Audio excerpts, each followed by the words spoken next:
Pessoal, boa noite, a paz do Senhor, uma noite abençoada para vocês, que o Senhor nos abençoe nessa noite de quarta-feira, nesse feriado, que Deus venha falar uma vez mais aos nossos corações por intermédio da palavra dele. Eu peço que você curta desde já esse vídeo, se inscreva no canal, se ainda não for inscrito aqui, compartilhe, comente. E se você quiser mais detalhes sobre os projetos de aconselhamento, projeto Pão da Vida, que é uma bênção, um grupo de estudos da Palavra de Deus, onde nós faremos a leitura e explicação completa da Bíblia, explicação de textos, desenvolvimento de mensagens. Esse projeto, junto com o Pão da Vida, que é um projeto de aconselhamento individual, pessoal, por chamada de vídeo, via WhatsApp. E o último projeto, o projeto Meio Deserto, sobre restauração de relacionamento, restauração pessoal, restauração de vida. É só você mandar uma mensagem para o WhatsApp que vai estar aqui embaixo e eu te respondo com mais detalhes. A palavra de Deus nos diz assim, lá em 2 Reis, capítulo 5, versículo 2 e versículo 3. E saíram as tropas da Síria, da terra de Israel, e levaram presa uma menina que ficou a serviço da mulher de Naamã. E disse essa sua senhora: antes meu senhor estivesse diante do profeta que está em Samaria, e ele o restauraria da sua lepra. Jesus, certa vez, ele disse em uma sinagoga que muitos leprosos haviam em Israel no tempo do profeta Elias, e nenhum deles foi purificado, foi curado, senão Naamã, o sírio. Esse texto está lá em Lucas, capítulo 4, versículo 27. Naamã era um general, comandante do exército da Síria. Ele era muito estimado, respeitado pelo rei, porque através dele, Deus, o Senhor, olha que coisa interessante, tinha dado muitas vitórias e livramentos aos sírios. Então, essa era a situação de Naamã. Ele era um homem valoroso, um herói, na verdade, naquele país. No entanto, ele tinha essa enfermidade que causava nele muitas dores, muita angústia, muito sofrimento, que é a lepra. Então, ele sofria disso e era um mal assim que realmente a pessoa ela ia se despedaçando, né? Ia perdendo pedaços, né? Hoje existe um tratamento. Hoje nós sabemos que a hanseníase, que a lepra, ela tem um tratamento, ela tem toda uma forma, hoje a tecnologia e a ciência principalmente, né, a medicina, ela evoluiu bastante, mas naquela época era uma sentença de morte que havia sobre a pessoa. Em algum momento a pessoa morreria por conta daquilo. Porém, na casa de Naamã tinha uma menina judia, serva da esposa de Naamã, tinha sido capturada numa guerra entre os sírios e o povo de Israel. E certo dia essa menina ela virou para sua senhora e ela falou: olha, quem me dera que o meu senhor, teu marido, estivesse na presença do profeta que está lá em Samaria, e o profeta o restauraria da sua lepra. Então, ao ouvir essas palavras, a mulher de Naamã ela poderia muito bem desprezá-las. Afinal, quem se importava com a opinião de uma escrava? Uma escrava insignificante, poderíamos até dizer assim, porque era esse o sentimento que se tinha sobre os escravos naquela época. Infelizmente, era uma coisa extremamente desumana. Mas ao invés disso, ela atentou para as palavras da pequena menina, da sua serva israelita, porque havia nela, naquela menina, algo a mais, além das palavras, que dava a ela um crédito, que dava a ela, conferia a ela e as suas palavras credibilidade, mas sobretudo as suas atitudes. Então, o que fica aqui para mim muito claro é que mesmo naquela situação a menina ela tinha um testemunho, e o comportamento dela, o seu modo de vida naquela casa era um exemplo. Então, quando a gente para e analisa as condições daquela menina, porque quando nós olhamos a nossa vida, às vezes nós somos muito murmurões, muito ingratos. Às vezes a nossa lamentação, a nossa lamúria, ela nos precede. Agora, analisemos a vida daquela menina, as condições que aquela menina se encontrava. A gente podia concluir que ela tinha tudo para ser uma menina rebelde, tudo para ser uma criança desobediente, murmuradora, insatisfeita. Ela estava longe da sua casa, estava vivendo como escrava, estava longe de seus pais, que talvez nem existissem mais, isso era uma realidade, era um tempo de guerra, longe dos seus parentes, dos seus amigos, em meio a um povo que ela não conhecia direito, porque não era o seu povo, em um país que não era o seu país. Quem pode mensurar, avaliar o nível de saudade que ela tinha do seu lar, dos seus brinquedos, de tudo que fazia parte na sua vida? Ela foi levada cativa, ela tinha uma vida antes daquilo. Mas quando a esposa de Naamã foi falar com aquela menina, não encontrou nada disso. Não encontrou nenhuma murmuração, nenhuma lamúria, nenhuma ranço, rancor, mágoa, ressentimento, nada. Ao contrário, havia naquela menina um testemunho vivo e uma fé inabalável do poder de Deus sobre a vida dela, que foi manifestado talvez pelo testemunho do profeta Eliseu, pelos feitos do Senhor através do profeta Eliseu, no meio do povo dela. Ela tinha uma experiência com Deus, fato, incontestável.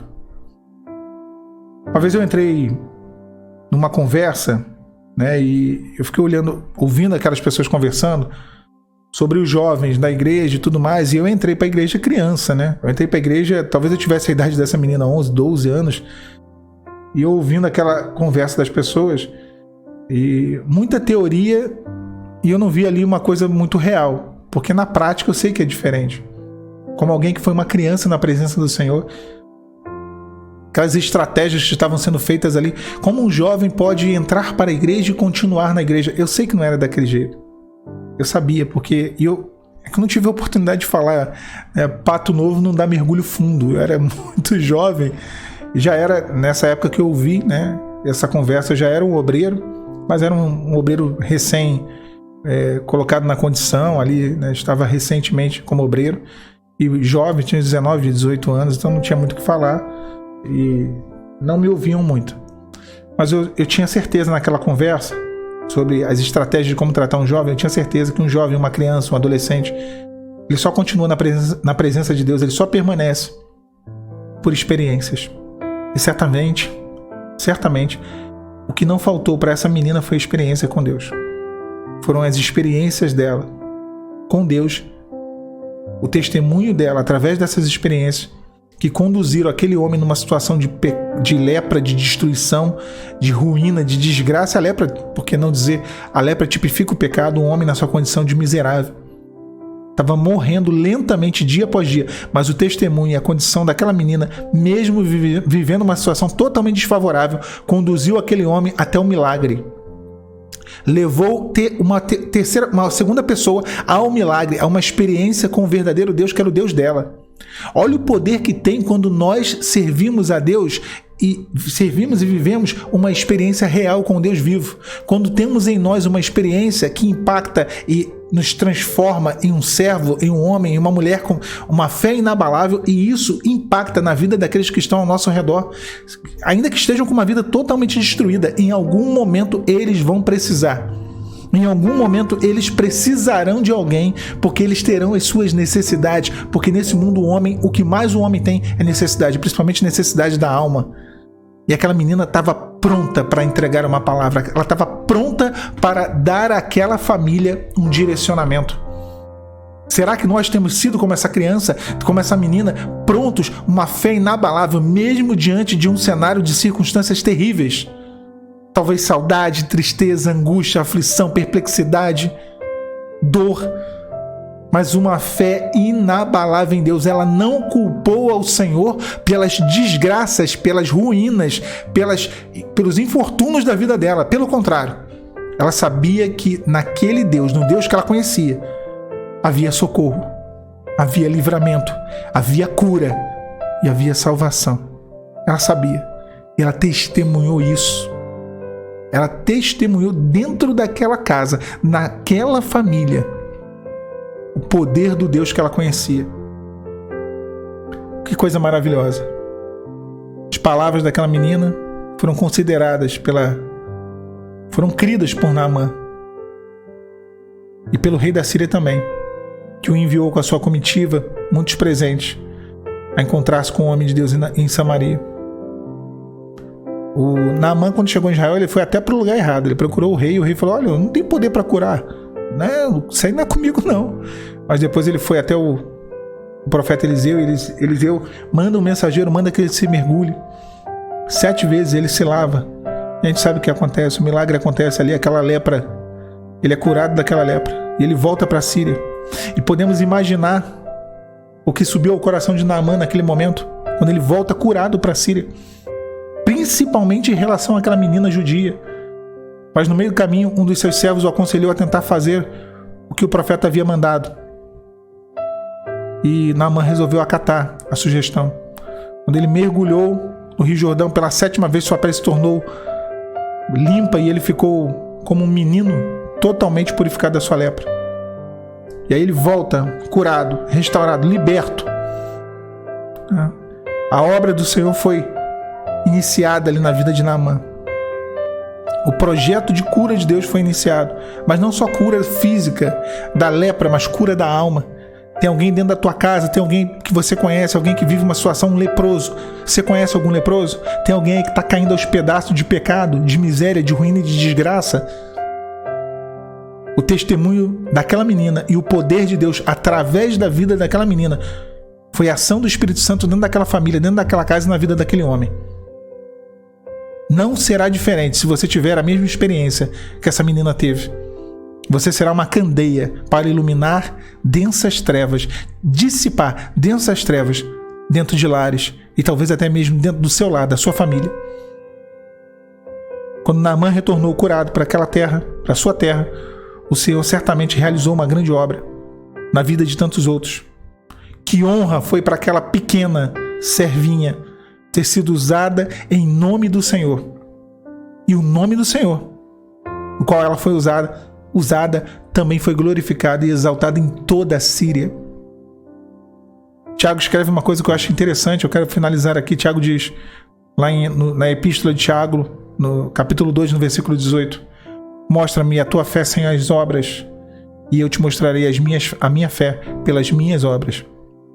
O Senhor precisa de servos, homens e mulheres, que tenham vida espiritual, que tenham uma fé inabalável, cujo testemunho fale mais do que as palavras, cujo testemunho fale mais alto do que as palavras. Uma fé que não é condicionada às circunstâncias. Tá tudo indo bem, eu tô bem. Tá tudo indo mal, Senhor, eu não aguento mais. Não. A fé daquela menina, ela não dependia, era independente de qualquer situação, de qualquer circunstância desfavorável. Ela estava alicerçada no Senhor. E Deus quer que você se alicerce na presença dele. Ele quer que você entre, se estabeleça e continue com uma vida constante na presença dele, porque isso será motivo para que outras vidas possam ser impactadas, para que outras pessoas possam alcançar uma experiência que você viveu, de um Deus vivo, que muda, que transforma, que liberta e que cura, que resgata o homem do pior cenário possível. Aquela menina só teve o que falar, porque ela vivia o que ela falou. Ela só falou daquilo que ela vivia. Por isso a palavra dela teve tanta propriedade. Quando a pessoa fala daquilo que ela não vive, a palavra dela não tem poder nenhum. São palavras vazias. Então ela falou daquilo que ela conhecia, daquilo que ela vivia.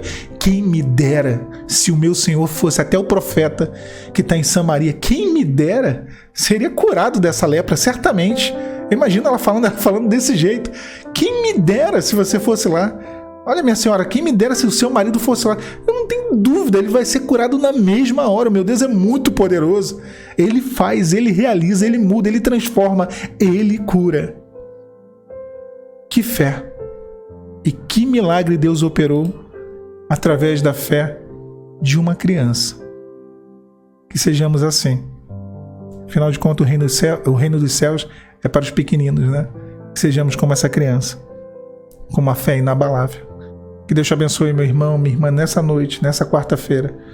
A paz do Senhor Jesus.